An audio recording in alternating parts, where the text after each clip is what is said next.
Dan kita juga tidak ada yang tahu sampai kapan bahwa virus ini bisa berakhir.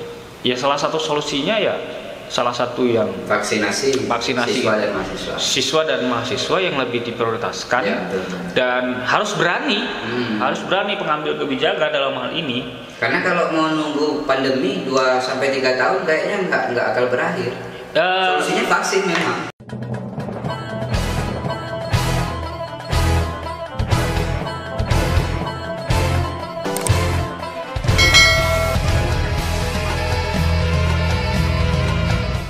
Assalamualaikum warahmatullahi wabarakatuh. Halo sobat semua, berjumpa lagi bersama saya Abu Laka Arkaida di rubrik Bintang, bincang santai sambil ngopi. Hari ini kami kedatangan dosen muda UIN Sunan Kalijaga Yogyakarta dan juga sebagai peneliti muda pengelola jurnal Prodi Pengembangan Masyarakat Islam Fakultas Dakwah UIN Sunan Kalijaga Yogyakarta, Ahmad Izzuddin. Halo bro. Halo Mas Bro. Sehat ya? Alhamdulillah. Wah. Terakhir kapan kita jumpa? Kayaknya beberapa hari yang lalu. Di masa pandemi ini apa sih kesibukan seorang dosen selain daring gitu kan? Nggak ada yang lain. Nggak ada yang lain ya? Ya paling lihat laptop lah. ngupdate isu gitu. Ya kalau sempat tulis ya nulis opini. Bagian dari menambah rezeki juga. Ya. Bisa jadi. Enak jadi dosen gitu ternyata ya. Ada enak, ada enggak. Enaknya ya kita digaji setiap bulan ya kan. Di tengah orang lain sibuk memikirkan pemasukan per bulan ya kan. Kita masih bisa digaji negara ya. Nggak enaknya? Keenaknya beban kerjanya lebih berat. Oh, ya sesuai lah udah digaji negara kan. Enggak juga, kita harus tetap berempati sama orang yang ya penghasilannya hari ini sedang down karena kebijakan PPKM. Bedanya apa masa-masa pandemi sekarang dengan sebelumnya?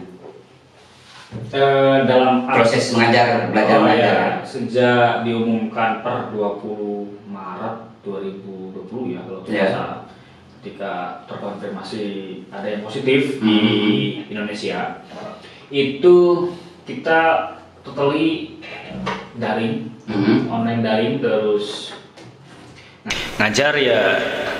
Masa transisi waktu itu ya, walaupun kita sudah punya platform dan adaptif tentunya di usia saya ya, teman-teman di usia saya yang cukup adaptif dengan digital sehingga tidak terlalu susah. Tapi bagi generasi yang old itu adaptasi untuk dunia daring itu agak berat. Tapi it's okay, semuanya bisa berjalan sampai hari ini. Proses pembelajaran dilakukan secara daring, online, terus banyak media dan platform yang tentu digunakan. Kalau dampaknya terhadap mahasiswa itu bagaimana? Karena kan intensi pertemuan itu kan berkurang gitu kan. Iya. Intensitas mereka untuk berjumpa dosennya langsung gitu kan. Nah ini berpengaruh nggak kira-kira dalam proses belajar? Oh itu pasti, karena pengaruh yang paling terdampak itu adalah face to face ketika kita mau dialektis atau di ruang kelas begitu. Banyak kekurangannya, salah satunya ya contoh misalnya kayak gini, di dalam online misalnya kita menggunakan platform Zoom gitu, Zoom meeting. Banyak kejadian mahasiswa itu hanya login terus dia tinggal tidur ya kan, kita tidak tahu ya kan, tinggal tidur terus ya banyak kejadian teman-teman saya, kolega-kolega saya udah nyerocos ngomong gitu kan sampai berbusa, ada pertanyaan tidak ada, ternyata tidur semua ya kan. Berarti, tidak on cam gitu kan, repot juga gitu. Berarti mahasiswanya lebih praktis nggak perlu pakai pakaian itu yang lengkap, nggak perlu mandi, penting login gitu kan, celana pendek atau bahkan mungkin mungkin sambil tiduran ya kan. itu ya normal lah kayak di era pandemi itu.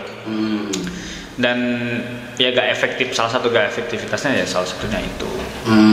Ada juga yang ya hanya absen saja, hanya pakai akun orang lain, tolong dong masukin, bisa jadi kita kan nggak tahu juga.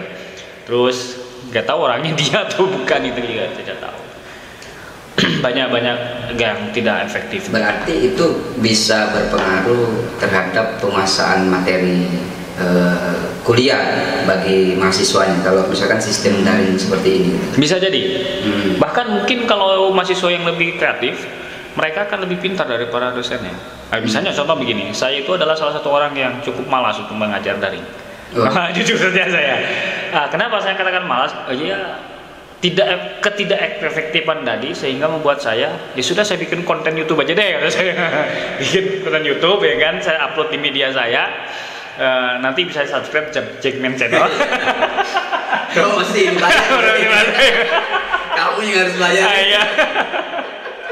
Itu teman-teman saya satu angkatan di PNS itu bikin platform itu, ya sudah kita bikin ngupload video aja lah tanpa harus susah-susah upload video, silakan tonton videonya. Tentu ada berbagai macam kendala tentunya. Misalnya begini, ketika misalnya tidak daring online atau tidak menggunakan Zoom meeting atau melalui Google Meet atau WA group misalnya. Kita nge-share materi, kadang-kadang misalnya per jam berapa misalnya di jadwal itu, kita menyampaikan materi dengan voice note misalnya di WA group misalnya, berbagai macam cara ya gitu media pembelajarannya. Misalnya kita sudah berbusa ini ngomong sudah setengah jam nge-voice note itu, bahkan bisa 1 jam. Ketika ditanya ada pertanyaan, gak ada ya itulah dinamika yang terjadi sehingga efektivitas itu tidak terjadi di sana. Oke, kita kan udah memasuki era digitalisasi. Disrupsi kan terjadi dalam segala lini, termasuk mungkin proses belajar mengajar. Kalau misalkan situasi seperti ini, katakanlah tadi bukan kurang menguntungkan ya, mungkin tidak terlalu efektif bagi mahasiswa atau siswa gitu kan, karena keseriusan mereka belajar tuh berkurang. Lah terus solusinya bagaimana? Artinya pandemi ini kayaknya belum juga ada tanda-tanda mau berakhir. Justru Indonesia kan sedang puncak-puncaknya sekarang, nggak tahu kapan berakhir gitu. Solusinya ya menurut saya sudah mulai harus berani pemerintah membuka ruang ruang kuliah dengan metode hibrid seperti itu, misalnya itu satu. Yang kedua, kampus sudah saatnya memberikan vaksinasi terhadap mahasiswa seluruhnya. Segera diutamakan mahasiswa. Saya tidak tahu kalau misalnya ini tetap dibiarkan, yang proses pembelajaran itu kan bukan hanya transfer knowledge. Ada aspek yang lain yang menurut saya yang paling penting, key poinnya, yaitu ethical value. Dan itu harus dilakukan. Gimana cara mengukur ethical value? Misalnya seperti itu. Misalnya akhlak lah, pendidikan akhlak atau karakter. Itu tidak bisa hanya menggunakan media online. Apa bedanya ketika misalnya dalam tanda kutip ya, orang yang belajar agama, gurunya YouTube misalnya, karena habis kuota baru 2 menit mengharamkan orang, mengkafirkan orang lain. Ini kan terjadi kayak gitu-gitu. Ini kan bahaya ya kayak gitu-gitu. Gurunya YouTube ya kan, baru aja 2 menit ya kan, kuotanya sudah habis, ternyata yang terap itu mengharamkan, mengkafirkan orang. Ini kan berbahaya kayak gitu. Ya itu terjadi hari ini. Salah satu contoh yang kecil seperti itu. Tapi tenaga pengajar sudah divaksin semua? Insya Allah kalau untuk kampus dari tingkat universitas sampai tingkat sekolah dasar ya. Kalau saya tidak tahu kalau untuk seluruhnya, tapi di institusi saya itu dipastikan sudah semua. Insya Allah sudah mungkin. Karena di kampung saja guru SD rata-rata sudah. Nah, artinya kalau ini mau disegerakan kita offline tatap muka, berarti kan ya yang diutamakan vaksinasi itu adalah siswa dan mahasiswa. Tapi persoalan kemudian kalau vaksin kita terbatas, lansia kan juga mesti harus diutamakan. Ya menurut saya sih ada asas priority ya. Tentu tidak semuanya bisa divaksinasi. Mungkin lihat zonasi juga ya. Lihat zonasi, terus lihat kondisi herd immunity gitu. Karena kan idealitas mahasiswa itu kan secara ketahanan tubuh mereka lebih survive daripada generasi yang di atas 50-an yang memiliki comorbid misalnya seperti itu. Itu bisa juga di klaster model kayak begitu. Ya, artinya kayak Jogja kan beberapa bulan terakhir kan zona merah terus kan. Ya. Artinya kalau berbicara zonasi tadi, lihat ini zona merah atau zona kuning. Bukan begitu. Jadi misalnya begini, saya tidak yakin juga semua di Jogja ini kan plural, tidak hanya mahasiswa dari Jawa Tengah, Jawa Timur, ada juga dari Papua, dari Kalimantan. Artinya nggak bisa kalau dilihat dari sudut pandang tidak bisa. Artinya begini, kampus sudah harus bisa memberikan, bukan somasi ya, memberikan sebuah attachment kepada pemerintah agar memprioritaskan bahwa sektor pendidikan itu penting untuk meningkat. Kan ada 3 loh yang menjadi sektor utama itu. Selain ekonomi ya, satu adalah bidang tentu yang dalam hal ini negara depannya kesehatan. Yang kedua adalah pendidikan. Yang ketiga baru ngomongin tentang ekonomi. Lah, kenapa saya bilang pendidikan itu penting? Karena ini generasi ini mau dikemanakan? Mau hampir 2 tahun Pak ini. 2 tahun ini mau jadi apa negara ini? Kita kan apalagi ngomongin tentang sustainability di masa yang akan datang. Kalau misalnya masih tetap dibenturkan dengan model seperti ini, ya saya pikir ya mau gimana gitu. Dan kita juga tidak ada yang tahu sampai kapan bahwa virus ini bisa berakhir. Ya salah satu solusinya ya salah satu yang vaksinasi siswa dan mahasiswa yang lebih diprioritaskan, dan harus berani pengambil kebijakan dalam hal ini. Karena kalau mau nunggu pandemi 2-3 tahun kayaknya nggak akan berakhir. Solusinya vaksin memang. Vaksin bukan salah satu solusi. Vaksin itu kan dibuat ataupun diciptakan itu dalam rangka untuk menggenjot herd immunity, agar daya imunitas tubuh seseorang itu kuat ketika mengalami takdir. Ngomongin tentang coronavirus Pak, 2014 itu sudah ada di pelajaran SD. Salah satu penyebab radang tenggorokan, sakit paru-paru, dan flu itu disebabkan coronavirus. Artinya itu sudah ada dulu. Dan ini akan sampai akhir manusia itu kan sudah ada. Dulu kita ada SARS, ada polio, dan semuanya divaksin. Artinya ke depan itu akan seperti itu. Yang menjadi titik persoalannya itu kan hari ini tidak ada keterbukaan dari negara untuk mengakomodir apakah betul angka mortality masyarakat itu betul-betul karena COVID. Ini nggak ada keterbukaan akses angka itu. Itu satu. Yang kedua, ada nggak yang mampu membandingkan rate mortality antara sebelum dan sesudah adanya COVID? Di hari data ini tidak ada. Coba misalnya Kementerian Kesehatan ataupun otoritas tertinggi di negara ini itu bandingkan rate mortality-nya, angka kematiannya itu apakah sama ataukah ada lonjakannya, berapa persen lonjakannya. Kalau misalnya masih ditolerir dalam angka-angka statistik, ya ngapain kita ragu begitu? Atau jangan-jangan memang ini dimainkan oleh segelintir orang yang ingin mengambil keuntungan? Kita kan nggak tahu juga itu. Ya, kalau berbicara itu pasti ada, tapi itu oknum, bukan kehendak dari sistem, bukan kehendak dari pemerintah. Kalau oknum itu dalam segala ini pasti ada. Nah, kembali kepada proses vaksinasi tadi, kalau misalkan vaksinasi itu tidak memungkinkan, artinya ketersediaan itu terbatas, artinya ada skala prioritas kayak lansia kan, pelajar mungkin kalau mau diprioritaskan seluruh Indonesia, itu kan belum juga kan, karena kemampuan vaksinasi kita itu sehari kayaknya belum sampai 300.000. Kalau janji Kementerian Kesehatan ini konfirmasi di CNN ya, kalau nggak salah 3 atau 4 hari yang lalu, itu Menteri Kesehatan mengkonfirmasi dia optimis untuk mencapai 80% itu bulan November selesai semua. Bulan November 2021 ini.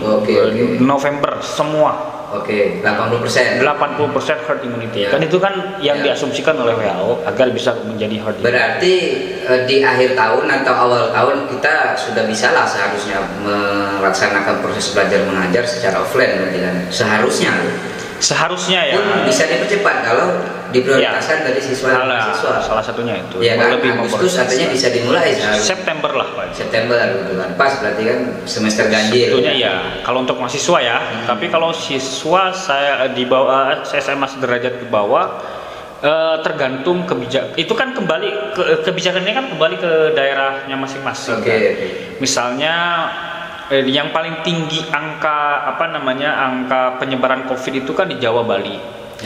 Nah menurut saya harus ada sebuah skema dari negara Kenapa tidak mencoba di luar dalam tanda kutip yang zona hijau misalnya, yang mencoba memperbolehkan siswa untuk sekolah dengan dibuat skema clustering tadi ABCD.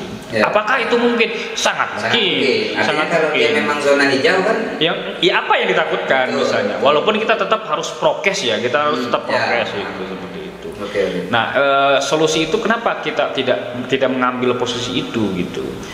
Tinggal keberanian si kepala daerah setempat. Karena begini, kalau melihat sistem kebijakan di Indonesia itu kan tidak lagi sentralistik gitu, Pak.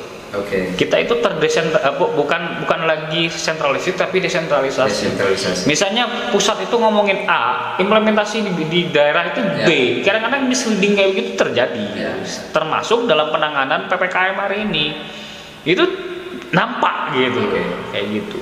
Berarti itu tadi kita berbicara dampak proses belajar mengajar daring terhadap mahasiswa. Selebihnya Mak, hari ini kan mahasiswa itu hampir semuanya punya medsos itu. Betul. Artinya intensitas mereka tuh bertambah untuk bermedsos itu kan. Karena daringnya cuma login terus habis itu dia berselancar di media sosial atau dan 2 tahun terakhir ini kan kalau kita berbicara misalkan moderasi beragama gitu kan, kita lihat fenomena anak-anak muda kan sangat begitu mudah memberikan justifikasi terhadap yang berlainan dengan agama atau satu agama dengan mereka, tapi mereka memberikan satu penilaian bahwa si A ini tidak paham agama. Ini kira-kira meningkat nggak proses atau fenomena yang kita bicarakan ini setelah pandemi ini gitu kan? Ya, terkait dengan kemunculan atau kenaikan komunitas tertentu yang media sosial yang melegitimasi otoritatif keagamaan seperti itu. Saya tidak bisa memberikan justifikasi konteks ini ya, karena memang harus melakukan riset terlebih dahulu seberapa tingginya kenaikan angka yang dalam tanda kutip ya resisten terhadap negara. Misalnya kayak begini, kita berhubungan dengan kasus kasus terkait dengan tidak diperbolehkannya ataupun dilarangnya melakukan ibadah di masjid karena kondisi darurat misalnya seperti itu. Sejauh ini yang saya pahami dan saya lihat itu masih standar-standar aja, tidak ada resistensi dari masyarakat yang secara umum. Tidak seperti ketika dalam otoritatif negara dalam hal ini terkait dengan keagamaan itu kan MUI. Hari ini MUI ketika melancarkan kebijakan A, misalnya tahun 2000 sejak era pandemi sampai detik hari ini ada 7 fatwa yang dikeluarkan oleh MUI dan itu menjadi legitimasi kebijakan negara, diakomodir oleh negara dan diimplementasikan oleh negara. Salah satu leading sektornya adalah Kementerian Agama. Itu tidak muncul resistensi yang berlebih dari masyarakat karena memang pandemi hari ini itu menyisir semua kalangan, tidak hanya aspek agama begitu, sehingga hiruk pikuk di media sosial ketika dalam tanda kutip ya ada cebong dan kampret misalnya seperti itu ya sepertinya tidak nampak, semuanya sama-sama sama-sama menghargai dan sama-sama sedang berduka. Terlepas ada sekelompok orang yang tidak suka terhadap pemerintah, itu bagian hal yang terkecil saja. Tetapi kalau secara commonly, secara umum, sepertinya tidak tampak berlebih gitu kan. Tracingnya itu kan bisa di tracing di dalam media sosial kan. Itu butuh dilakukan riset yang lebih mendalam saya pikir. Ya, karena fenomena beberapa bulan terakhir ini kan kita bisa jadi seperti India. India itu kan puncaknya dia di bulan Maret kan, dari Januari sampai Maret. Itu di India itu sering kali terjadi pemuka agama ada semacam terus tidak kepercayaan terhadap pandemi gitu kan. Nah di Indonesia kan ada beberapa oknum lah ya, tokoh agama, seorang ustadz lah ketika berceramah mereka menolak misalkan menutup masjid, tidak percaya dengan corona, dan ini kan cukup membahayakan. Kalau dia punya pengikut, nah anak-anak muda ini itu pasti kan akan makmum terhadap ustadznya di mana dia ngaji gitu. Apalagi literasi media kita itu sangat lemah. Nah, Anda hari ini sebagai dosen itu memberikan penilaian terhadap generasi terutama mahasiswa itu ya. Bagaimana sih soal literasi itu kan? Ya, kalau literasi ya ukurannya ya terkait dengan komentar di YouTube, ya, di komentar media sosial, Twitter, Instagram atau TikTok sekalipun misalnya. Hari ini memang ada kemerosotan nilai atau value yang dihadapi oleh generasi milenial dalam tanda kutip ya. Karena kenapa itu bisa terjadi ya, karena literasi media bangsa Indonesia khususnya generasi milenial itu cukup rendah kayak gitu. Tapi secara umum, secara specifically untuk konteks yang lebih ngomongin tentang isu politik, itu kan kebijakan lebih apa mesti ada hubungannya dengan isu politik. Saya bisa mengklaim dalam hal ini yang disukai oleh generasi milenial itu bukan konten yang berbau isu politik. Mereka akan sangat suka tren ambasador yang terbaru hari ini itu apa? Stylish. Fashion. Terus harga handphone yang terbaru hari ini tuh berapa? Itu yang dihadapi, ya kan? Itu yang dicari oleh mereka. Tapi kalau isu-isu yang serius terkait dengan hilirisasi terkait dengan konten agama dan lain sebagainya, mereka agak kecenderungannya itu menutup diri. Makanya dalam tanda kutip ya, ada kelompok-kelompok tertentu yang memanfaatkan momentum itu dengan muatan public marketing. Ya tidak harus disebut lah ya dalam hal ini. Mereka dalam beberapa hari itu bisa menghasilkan M-an ya kan, dengan hanya menyodorkan sebuah produk. Produk misalnya dalam tanda kutip produk akhirat. Wah, Anda kalau menyumbangkan ke sini nanti ABCD ya kan, beberapa hari dia bisa mengumpulkan akomodasi itu. Itu adalah salah satu packaging yang dibuat dalam kemasan media mainstream ataupun media sosial yang hari ini yang disukai dan kecenderungannya oleh generasi milenial. Kalau saya membaca seperti itu. Artinya itu bisa dikatakan generasi milenial sekarang pada utamanya khususnya itu adalah dalam hal ini mahasiswa, itu sangat jarang berarti mereka advokasi isu tertentu ya. Sangat jarang. Saya bisa dipastikan itu. Misalkan isu tertentu yang terus misalkan kayak 98 ya atau setelahnya. Itu kan gerakan mahasiswa kan masih sering advokasi isu, misalkan advokasi konflik lahan di mana gitu kan, dan itu mereka live in berbulan-bulan gitu kan. Apalagi berbicara sebelum 98 dari 95 sampai 98 gitu kan. Nah, kalau misalnya sekarang kan berarti sangat jarang. Kalau misalkan ujuk-ujuk berbicara ada satu gerakan ternyata itu rame, berarti kan bisa dipertanyakan kenapa mereka bisa bergerak, padahal advokasi isu tertentu itu mereka jarang lakukan gitu kan. Saya dalam hal ini cenderung agak sepakat dengan yang dilontarkan oleh Mahfud MD, bahwa ketika PPKM dijalankan kebijakannya dengan beberapa tambah hari, terus ada isu Jokowi Endgame misalnya seperti itu ada yang menunggangi. Saya agak cenderung kesepakat. Kenapa saya katakan demikian? Orang yang berpikir kayak begini itu kan bukan kelompok kelas menengah bawah. Ini ngomongin kayak begini, ngomongin social movement ya. Itu mesti ada leading sektor yang menggerakkan itu. Itu mesti di atas level kelas menengah ke atas.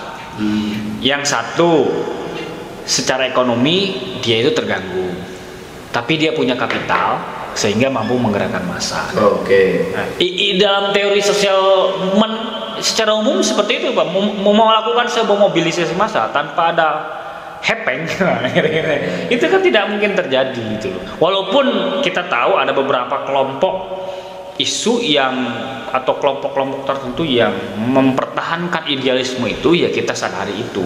Tapi kalau melakukan sebuah gerakan massa secara nasional seperti terjadi isu 2014 atau 2012 yang dimobilisasi oleh FPI dan kawan-kawan, atau juga isu 98 ya kan. Ya, satu dan dua hal pertanyaan saya, siapa yang mendanainya hari ini?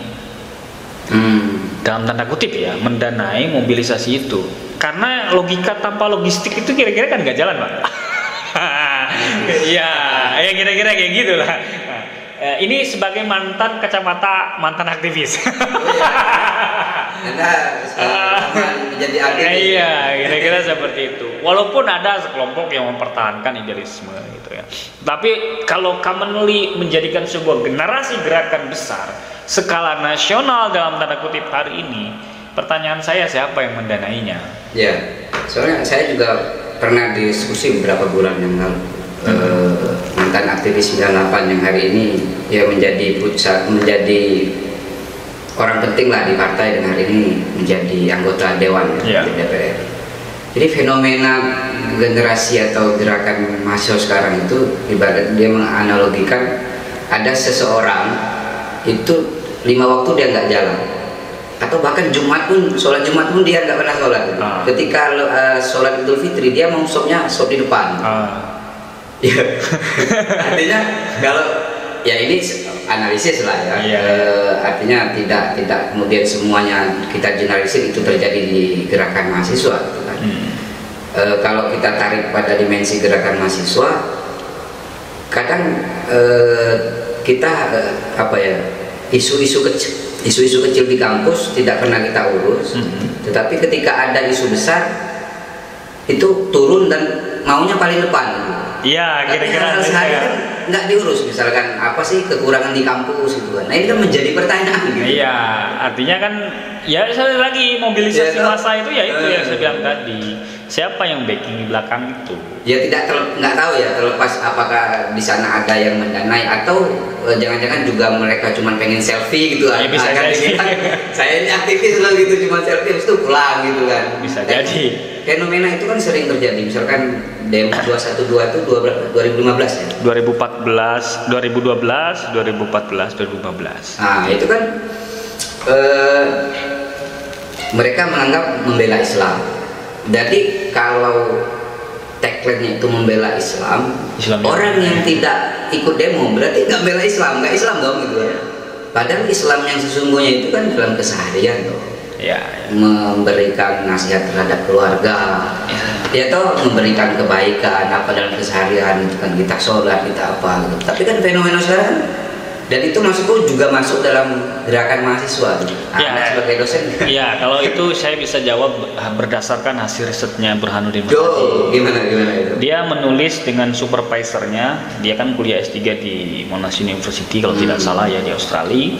Dia menulis terkait dengan kecenderungan politik Islam pasca reformasi dan terkait dengan mobilisasi massa yang terjadi tahun 2012 yang menganggap bahwa Ahok telah menista agama. Berlanjut tahun 2014 dan itu kasusnya naiknya Anies waktu itu. Analisisnya dia sederhana dengan melakukan survei. Ada 3 kecenderungan kenapa bisa terjadi itu. Satu, menurut risetnya Burhanuddin Muhtadi ini dengan Marcus, supervisornya Marcus saya lupa ada satunya, itu terjadi karena ada populisme Islam. Nah, dan itu menjadi commonly di seluruh negara demokrasi di dunia, itu menjadi trend center. Kenapa harus muncul populisme? Dan tidak hanya terjadi di Islam. Tidak hanya terjadi di Islam. Terjadi di Trump juga ketika Biden naik. Brazil juga di Prancis juga. Yang secara umum dari total 89 negara demokrasi di dunia itu mengalami polarisasi yang namanya populisme. Konteks. Dan itu terjadi kenapa? Karena ada fenomena post-truth. Tidak bisa dilepaskan. Itu satu.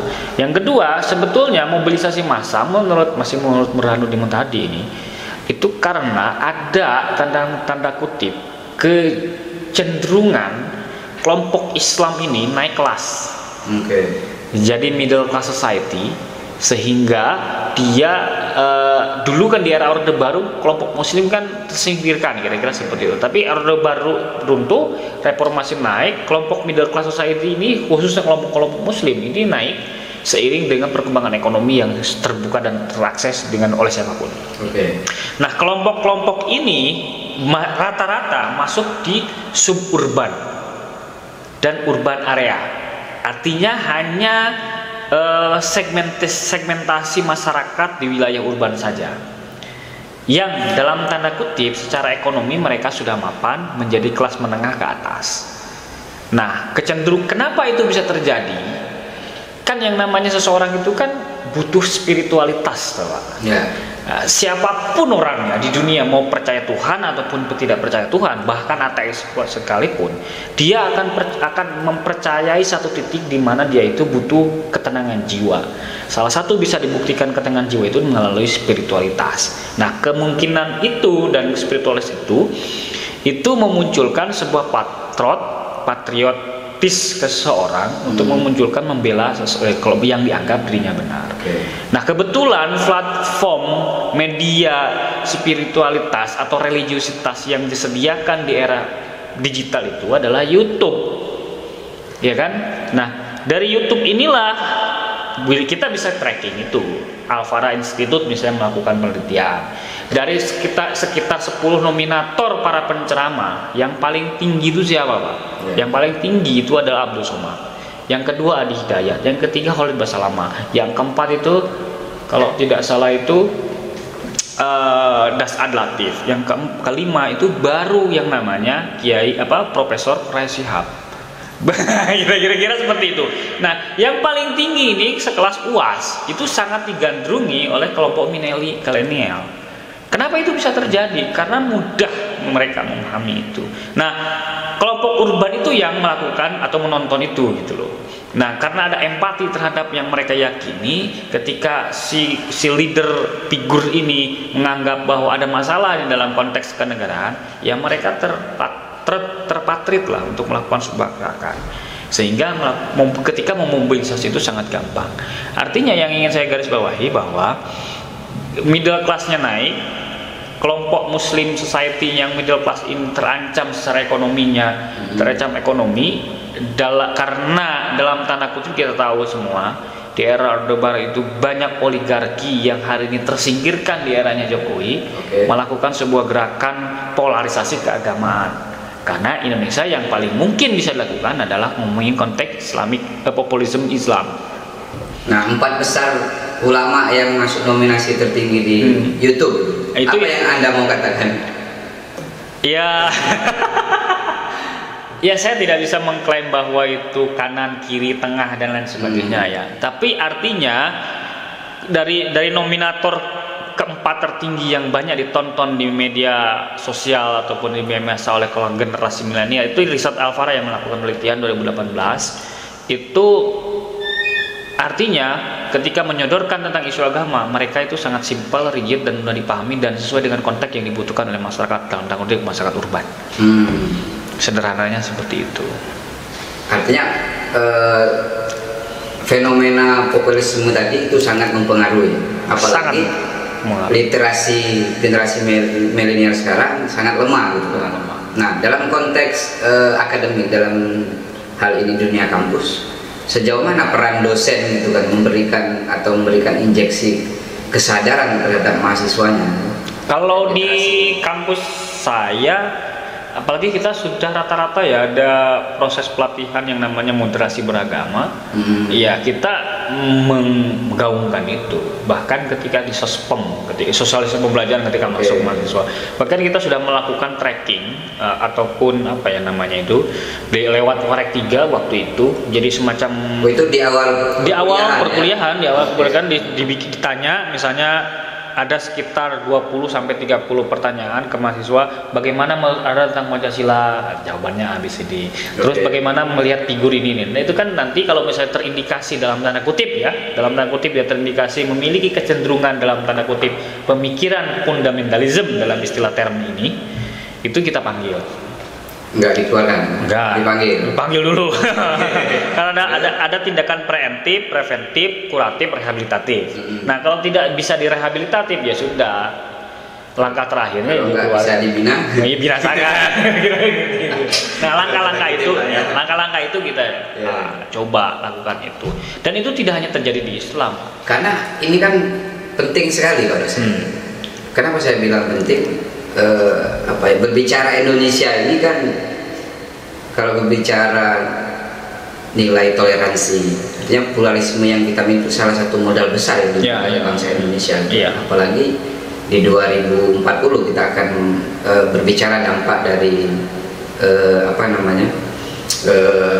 kelebihan anak-anak muda itu, bonus demografi gitu kan. Iya, betul.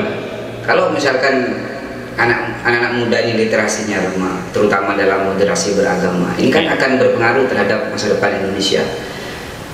Salah satu syarat negara demokrasi itu kan nilai toleransinya harus tinggi. Ini kalau tidak dikelola, ini dulu Pak, dampak terhadap masa depan Indonesia kita bisa jadi perang saudara. Dan itu sangat memungkinkan loh. Sangat memungkinkan dari kondisi Indonesia. Nah, dalam hal ini kan aku pikir berbicara ranah akademik dalam hal ini adalah dunia kampus, itu sangat penting memberikan literasi moderasi beragama gitu kan, terhadap bisa dimasukkan dalam kurikulum, dan juga peran dari dosennya gitu memberikan kesadaran terhadap mahasiswa. Terkait dengan peran kampus dalam hal memberikan wacana moderasi ataupun literasi agama yang mapan, saya pikir ini kan sudah menjadi platform dan rencana strategis nasional juga untuk dalam hal mengimplementasikan nilai-nilai moderasi. Artinya negara sudah serius memikirkan hal ini, dan itu menjadi master plan rancangan jangka pendek, menengah, dan panjang terkait dengan pemahaman moderasi beragama. Saya tahun 2019 bulan Desember selama 1 minggu waktu itu, dan di sana menjadi peserta terbaik gitu. Selamat. Yang dilaksanakan oleh Kementerian Agama. Namanya Pendidikan Instruktur Nasional Moderasi Beragama (PINNB). Negara sudah memberikan rambu dan memberikan sebuah regulasi kebijakan yang mapan untuk menjalankan terkait dengan moderasi beragama di level grassroots, level mahasiswa, bahkan tidak hanya mahasiswa sasarannya. Sasarannya juga para pegawai negeri, karena riset yang dikeluarkan oleh Wahid Foundation tahun 2018 dan Alpara Institute waktu itu, ada kecenderungan penurunan kepercayaan kelompok tertentu yang dalam tanda kutip dia menjadi menjadi abdi negara atau civil servant atau pegawai negeri sipil. Sekitar 18-22% tidak percaya ataupun tidak mengakui dalam tanda kutip Pancasila sebagai ideologi bangsa. Jika 22% bagi pegawai negeri sipil dan pegawai BUMN. Artinya itu mengancam negara itu penurunannya sampai 12 sampai 20% dari tahun 2005 sampai 2018 riset ini. Penurunannya sangat signifikan. Artinya ketika melihat prosesi penurunan itu, negara harus take and give dalam posisi ini, dan akhirnya dibuatlah sebuah roadmap kurikulum bagaimana leading sektor semua kementerian, tidak hanya pendidikan tinggi dalam hal ini, walaupun menjadi leading sektornya kan tetap perguruan tinggi, karena yang mengisi 20 tahun yang akan datang itu kan generasi hari ini yang kuliah. Seperti itu, bikin role model untuk membuat sebuah gerakan moderasi beragama. Untuk Petekin saya pikir sudah mapan dalam hal ini dan sudah dijalankan, termasuk respon take and give-nya setiap universitas, setiap penerimaan mahasiswa baru yang saya bilang tadi, contohnya yang sudah saya sebutkan. Termasuk di perguruan tinggi negeri di bawah Kemendikbud misalnya, Dikti dalam hal ini, juga mereka sudah melakukan treatment itu. Jadi kalau segmentednya Petekin itu berbasiskan Islamic religious gitu, tapi kalau di segmented Dikti itu kan tidak hanya Islamic religious, tapi commonly pluralnya itu tidak hanya ngomongin tentang Islam. Kita tahu juga kelompok-kelompok Nasrani misalnya ataupun Katolik, teman-teman Katolik juga ada kelompok-kelompok yang tidak percaya dengan Pancasila, harus diakui walaupun mereka dalam tanda kutip masuk dalam minoritas misalnya. Nah, jadi tapi ada titik persoalan yang saya pikir ini perlu didiskusikan bersama.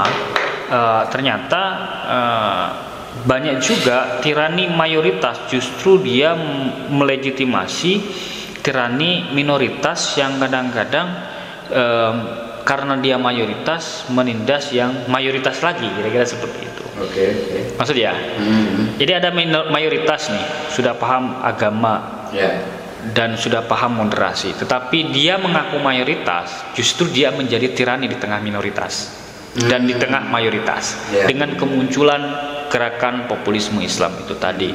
Sebenarnya ini kelompok kecil, tetapi dia merasa mayoritas.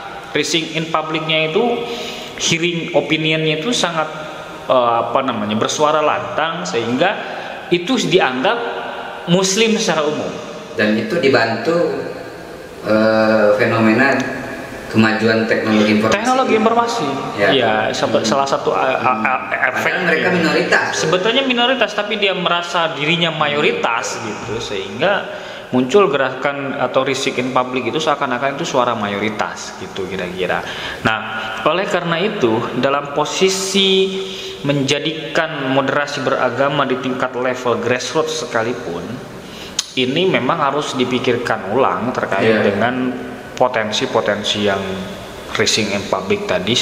Dia mengaku mayoritas padahal sesungguhnya minoritas. Itu nampak dan tidak bisa kita elakkan. Nah, bagi paham kelompok moderasi beragama itu kan tidak lantas kita mengesampingkan kelompok ini, harusnya dirangkul. Jangan sampai kita galak terhadap kelompok di internal kita, tetapi kita malah mengayomi juga yang kelompok minoritas yang dalam tanda kutip dalam konteks ini non muslim misalnya. Harusnya semuanya dirangkul menjadi satu. Ya kalau dalam bahasanya Mukti Ali itu kan ada 3 gitu. Di internal ada internal, ada internal, ada internal, ada eksternal. Ya kan? Nah, bahasanya Mukti Ali kan interreligious dialogue itu kan seperti itu. Internal itu sesama kita yang satu paham. Di internal itu adalah kelompok yang mayoritas itu ada kelompok minoritas. Nah, itu harus juga dirangkul. Eksternal itu yang berbeda keyakinan. Nah, itu harusnya semua dirangkul, tidak hanya galak terhadap kelompok A tapi lembek terhadap kelompok B misalnya. Nah, saya menarik ya, saya akan menggarisbawahi tadi persoalan fenomena mereka itu sebenarnya minoritas. Ya mereka memang minoritas dalam mayoritas kan. Sehingga 1 tahun terakhir kan kita masuk kita mengalami pada yang namanya silent majority dan yang mayoritas itu diam. Karena kalau bicara fenomena kemajuan teknologi informasi dalam hal ini adalah media sosial, itu kan mereka sangat lantang membicarakan kebenaran versi mereka. Maka kalau bahasanya Cak Nun kan kebenaran versus kebenaran gitu kan. Nah, kita seringkali kan takut berkomentar. Nanti biasanya kalau sekali kita komentar kan nggak tahu buzzer atau apa, itu kan banyak yang nyerang gitu kan. Padahalnya yang mayoritas itu kan diam gitu kan. Nah, artinya juga kalau misalkan tadi ada yang mungkin solusinya adalah mengusir mereka, itu juga bukan solusi kan. Harusnya kita dialog dan merangkul gitu kan. Saya masih cukup optimis di Indonesia ini jikalau 2 organisasi Islam terbesar di Indonesia itu masih berdiri kokoh. Selama masih ada Muhammadiyah dan Nahdlatul Ulama berdiri di negeri ini, Indonesia masih akan memiliki ideologi Pancasila. Iya sih, bahkan ada yang bilang juga kalau dalam teori konspirasi itu kalau menghancurkan Indonesia 2 ormas ini yang dihancurkan dulu. Bukan pemerintahnya, bukan sistemnya, ormasnya ini dulu. Karena inilah yang menjadi penyangga NKRI itu kan. Contoh kasus misalnya kenapa Afghanistan hancur, kenapa Syria itu hancur. Karena civil society organization civil society atau civil society organization CSO-nya itu dihantam. Kebetulan misalnya kasus Afghanistan yang dalam tanda kutip secara mayoriti kelompok CSO-nya itu yang berhaluan agak keras. Kelompok Taliban ini kan keras, dihantamlah dengan isu gitu, disikatlah dari faktor eksternal, ya kena bubar kan negara itu. Berarti untuk menjawab situasi ini apa yang mesti dilakukan? Karena tadi misalnya kita bicara setahun 2 tahun terakhir kita pada era silent majority tadi kan.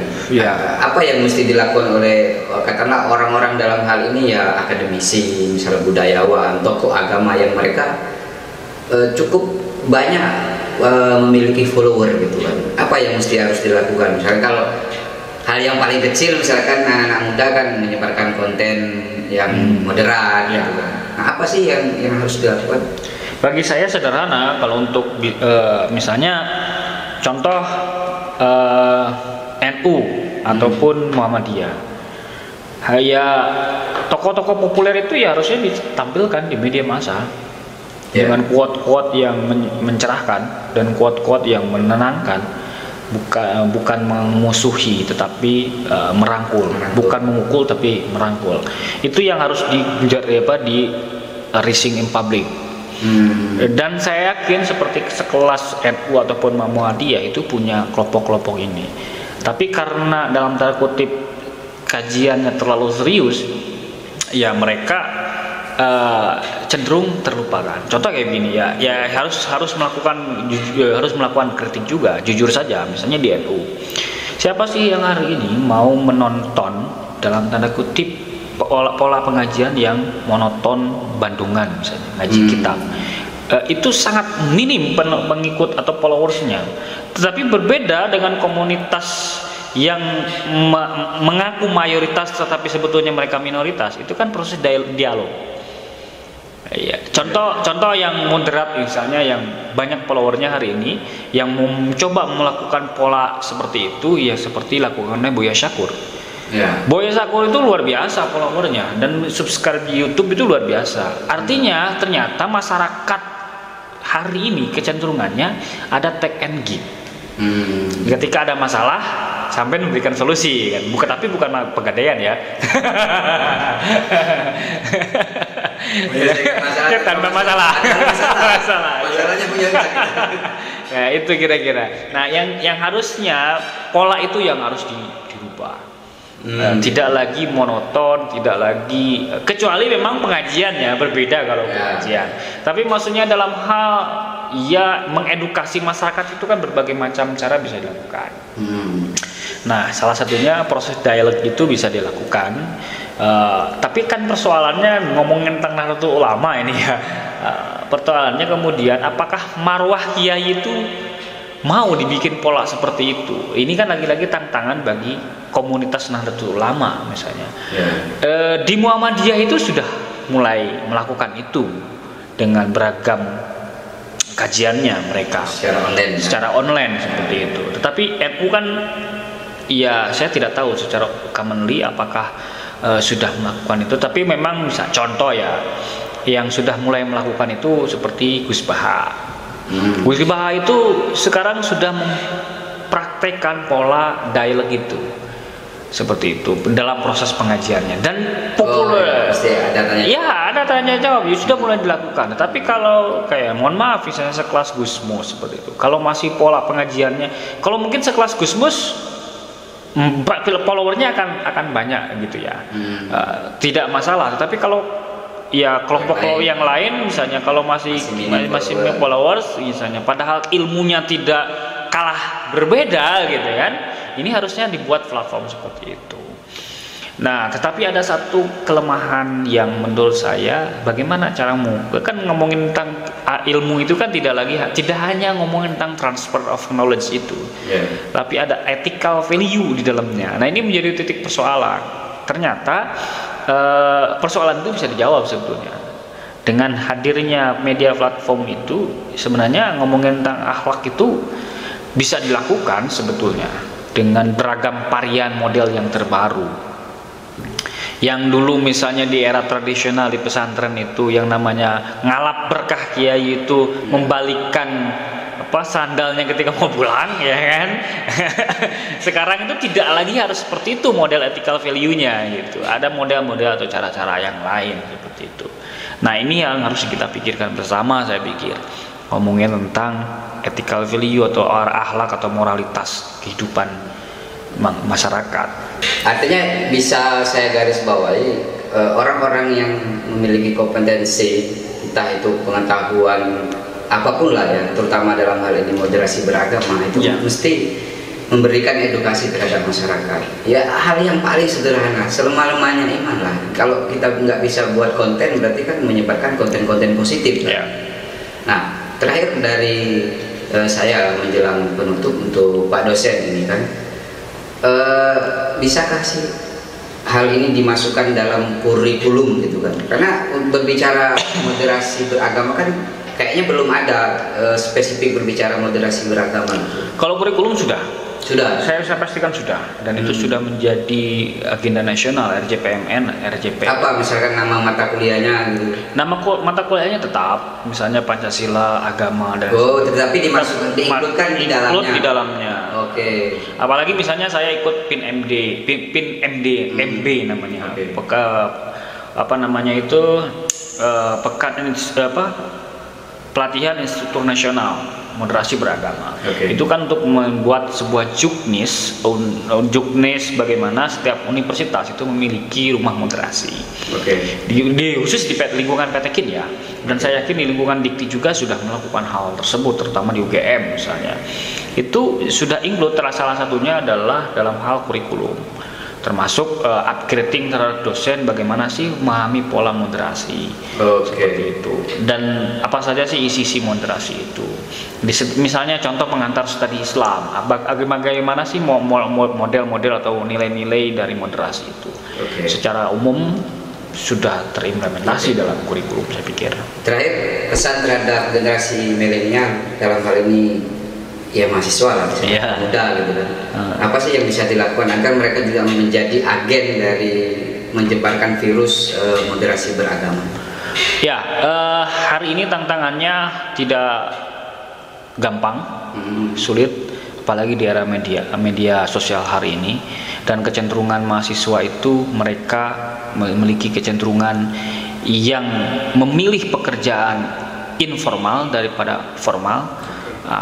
Ya, terkait dengan konteks moderasi, bagi Anda misalnya yang punya pemahaman terkait dengan moderasi beragama ataupun nilai-nilai yang moderat dalam konteks ini, kita bisa berbagi atau memberikan sebuah pemahaman yang secara sederhana. Misalnya kalau Anda punya aplikasi TikTok misalnya, ya berikan aja nuansa-nuansa yang membangun citra diri lebih baik tanpa harus memusuhi, menghargai sesama, menghormati kebebasan berpendapat, kebebasan beribadah dan lain sebagainya dengan media-media yang sudah ada. Dan tentunya hal ini bisa dilakukan ketika negara mengakomodir kepentingan-kepentingan kelompok-kelompok itu sendiri.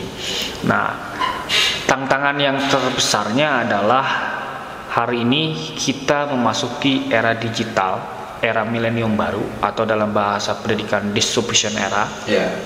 Era disruption era itu yang jauh menjadi dekat, yang dekat menjadi jauh, misalnya seperti itu.